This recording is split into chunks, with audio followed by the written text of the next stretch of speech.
তো বন্ধুরা দেখতে পাচ্ছেন আমি একটি ফেসবুক প্রোফাইলের স্টার মনিটাইজেশনের ভিতরে আছি এবং এখান থেকে দেখতে পাচ্ছেন অলরেডি কিছু সংখ্যক স্টার কিন্তু এখান থেকে আর্নিং হয়েছে, এখান থেকে দেখতে পাচ্ছেন এবং এখান থেকে স্টারগুলো দেখতে পাচ্ছেন এবং এখান থেকে একটি ইস্যু দেখতে পাচ্ছেন।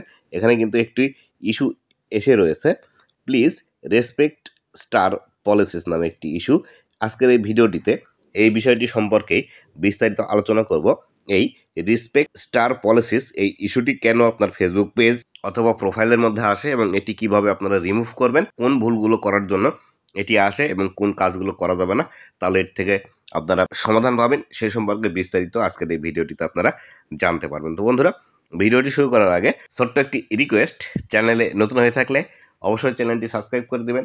ফেসবুক পেজ থেকে দেখলে অবশ্যই ফেসবুক পেজটি ফলো করে দিবেন, যাতে করে ভবিষ্যতে ফেসবুক রিলেটেড এমন আরও ইনফরমেটিভ কন্টেন্টগুলো আপনারা পেতেই থাকেন। তো বন্ধুরা, এখান থেকে আমি আপনাদেরকে বলে রাখি, স্টার থেকে ইনকাম করার যে প্রসেসটি আছে সেই প্রসেসটি হলো, আপনি যখন একটি কন্টেন্ট, সেটি হতে পারে ভিডিও অথবা হতে পারে একটি পিকচার, হতে পারে একটি টেক্সট পোস্ট, যখন আপনার ফেসবুক পেজ অথবা প্রোফাইলের মধ্যে করবেন, তখন আপনার যারা অডিয়েন্স আছে সেটি দেখার পর তাদের যদি ভালো লাগে, তাহলে সেই ক্ষেত্রে আপনাকে যখন গিফট দিবে অ্যাজ এ স্টার হিসাবে, সেই গিফটগুলো কিন্তু আমরা পেয়ে থাকি এবং এই স্টার থেকে কিন্তু আমরা ইনকাম করে থাকি। কিন্তু আপনি যদি দেখা যাচ্ছে অনেকের পোস্ট শেয়ার করার ফলে আপনাকে কেউ স্টার দেয়, বা অনেক বিদেশিরা আছে যারা কিন্তু তাদের পোস্টের মধ্যে বলে রাখে যে কেউ যদি আমার এই পোস্টে শেয়ার করে তাহলে আমি তাকে এতগুলো স্টার উপহার দেব, বা কেউ যদি আমার এই পোস্টটিতে কমেন্ট করে তাহলে আমি এতগুলো স্টার দেবো। এইভাবে যদি আপনি আপনার স্টারগুলো নিয়ে এসে থাকেন, বা এইভাবেই যদি আপনার স্টারগুলো চলে আসে,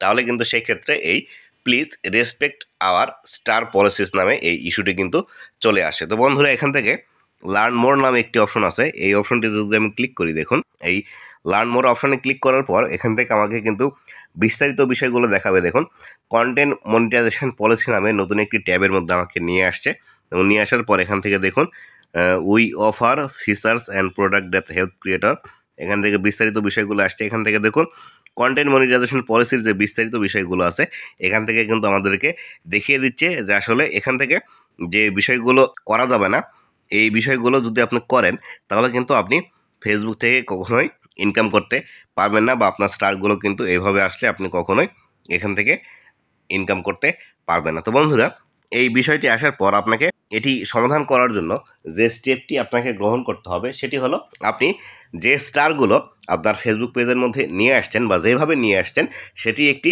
স্ক্যাম বা স্প্যামিং মাধ্যমে নিয়ে আসছেন, তাই সর্বপ্রথম আপনাকে আপনি যেভাবে স্টারগুলো নিয়ে আসছেন এটি আপনাকে কখনোই নিয়ে আসা যাবে না। যদি আপনারা এভাবে স্টারগুলো নিয়ে আসেন বা অন্যের কোনো পোস্ট শেয়ার করে বা সেগুলো কমেন্ট করে অথবা সেগুলো লাইক করে যদি আপনার পেজ বা প্রোফাইলের মধ্যে স্টার নিয়ে আসেন, সেগুলো করা আপনাকে সর্বপ্রথম বন্ধ করতে হবে। এগুলো বন্ধ করার পর আপনাকে প্রতিনিয়ত আপনার ফেসবুক পেজের মধ্যে অথবা প্রোফাইলের মধ্যে লাইভ করতে হবে।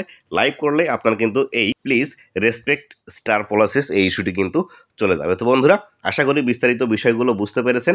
আমি আপনাদেরকে যে বিষয়টি বোঝাতে চাচ্ছি অবশ্যই আপনি সেই বিষয়টি বুঝতে পেরেছেন, কেননা আপনি যে স্টার থেকে ইনকাম করছেন এটি কিন্তু ফেসবুকের চোখে লিগ্যাল নয়, কেননা আপনারা কিন্তু আনলিগ্যাল ওয়েতে স্টার থেকে ইনকাম করছেন। শুধুমাত্র স্টার থেকে যাদের পেজের মধ্যে 1 মিলিয়ন 1.5 মিলিয়ন ফলোয়ার আছে তারাও কিন্তু এতগুলো স্টার ফেসবুক থেকে পায় না, বা ফেসবুক থেকে কিন্তু ইনকাম করতে পারে না। আশা করি আপনারা এই বিষয়টি বুঝতে পেরেছেন যে আপনাদেরকে আমি কোন বিষয়টি ইন্ডিকেট করছি, যার কারণে অবশ্যই আপনারা যদি আপনার পেজটি আগের মতো করে নিতে চান বা এই ইস্যুটি সমাধান করতে চান, তাহলে অবশ্যই আপনারা যে ওয়েতে স্টারগুলো নিয়ে আসছেন এটি বন্ধ করবেন। বন্ধ করলে এবং লাইভ করলে আপনার এই সমস্যাগুলো সমাধান হয়ে যাবে। তো বন্ধুরা, এই ছিল আজকের ভিডিওটি কেমন লেগেছে অবশ্যই জানাবেন, এবং ভবিষ্যতে ফেসবুক রিলেটেড এমন ইনফরমেটিভ কন্টেন্টগুলো পাওয়ার জন্য অবশ্যই আমার ফেসবুক পেজ এবং ইউটিউব চ্যানেলের সাথেই থাকবেন। ধন্যবাদ সবাইকে।